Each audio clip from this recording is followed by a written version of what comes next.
Bismillahirrahmanirrahim. Assalamualaikum warahmatullahi wabarakatuh. Saya kerap kali ditanya tentang bagaimana caranya mendapatkan buku yang bagus, yang berkualitas, yang menarik dan perlu untuk kita konsumsi. Terutama saat ini di Kairo sedang ada pameran buku, jadi saya ingin memberikan sejumlah tips tentang bagaimana caranya mendapatkan buku yang bagus dan layak kita beli itu. Saya sudah paparkan uraian tentang ini dalam buku yang terakhir saya tulis, yang saya beri panduan praktis agar kita gila membaca dan menulis. Anda bisa baca di buku itu. Saya ingin menyinggung kembali apa yang sudah saya paparkan. Pertama, teman-teman sekalian, ketika kita ingin membeli buku, pastikan terlebih dulu apakah buku itu bisa memberikan dampak positif atau tidak, sekurang-kurangnya bagi diri kita sendiri. Mungkin ada yang bertanya, kalau begitu bagaimana saya bisa tahu buku itu bisa memberikan dampak atau tidak?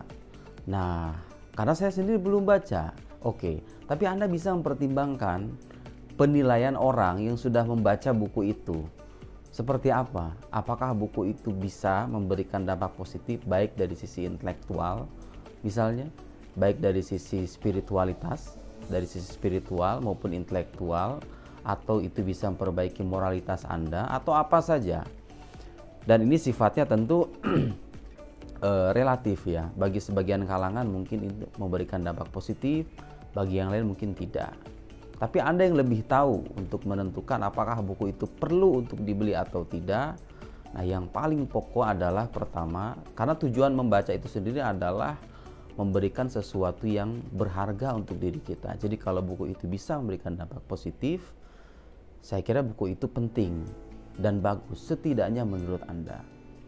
Yang kedua, saya paparkan juga di buku panduan praktis itu, ialah kebaruan atau inovasi. Jadi ada buku-buku yang isinya itu hanya repetisi atau pengulangan dari gagasan-gagasan yang sudah ditulis oleh para penulis-penulis atau ulama-ulama dulu, dan itu cukup banyak. Nah, mungkin dari sisi materi ada kalanya materi itu berupa pengulangan, tetapi materi yang terulang kadangkala dikemas dengan sajian yang menarik dan baru. Yang penting ada sisi kebaruan, baik itu dari sisi materi maupun dari sisi penyajian.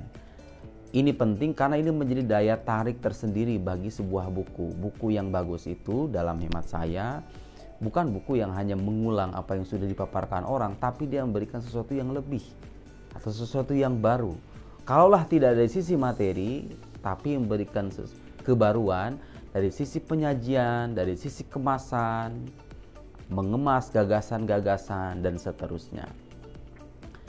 Yang ketiga, buku yang bagus itu dalam hemat saya buku yang ditulis oleh ahlinya. Jangan sampai Anda ingin membaca buku tentang agama tapi penulisnya adalah seorang politisi. Ingin membaca buku tentang politik lalu yang Anda baca adalah seorang agamawan. Itu kurang tepat, kecuali kalau terbukti melalui penelitian sejumlah kalangan yang ahli bahwa yang bersangkutan ini dia politikus sekaligus agamawan, punya track record yang cukup baik dan dikenal dalam dunia politik, tapi juga punya ijazah, punya SIM intelektual berupa ijazah gitu ya, dan itu diperhitungkan di lingkungan para akademisi. Nggak jadi masalah. Yang jelas kalau sesuatu itu diuraikan oleh bukan ahlinya, kita akan menemukan banyak kerancuan dan kengacauan. Dan itu sering kita jumpai juga. Selanjutnya, saya paparkan juga di buku ini. Buku yang bagus itu buku yang diuraikan dengan bahasa yang dialogis, yang mudah. Dalam arti dia berdialog dengan pembacanya. Jadi ketika Anda membaca bukunya, seolah penulis ini sedang berdialog dengan pembacanya, tidak banyak memuat bahasa-bahasa yang rumit dan sulit, tidak banyak membuat bahasa-bahasa yang jelimet, sementara itu bisa disederhanakan.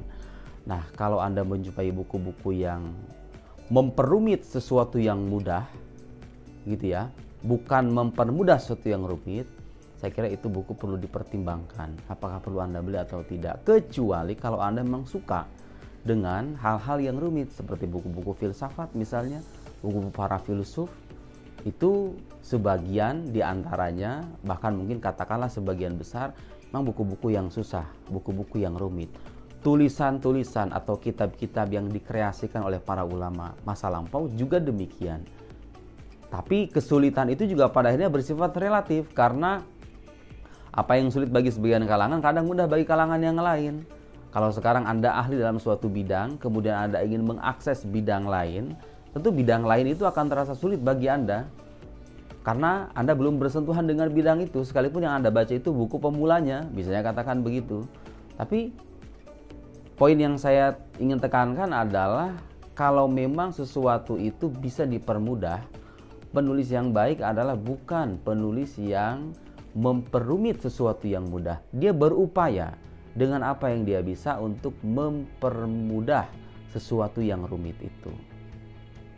Selebihnya saya sarankan Anda untuk membaca uraian saya di buku yang sudah saya sebutkan itu. Itulah beberapa tips dari saya, semoga bermanfaat. Wassalamualaikum warahmatullahi wabarakatuh.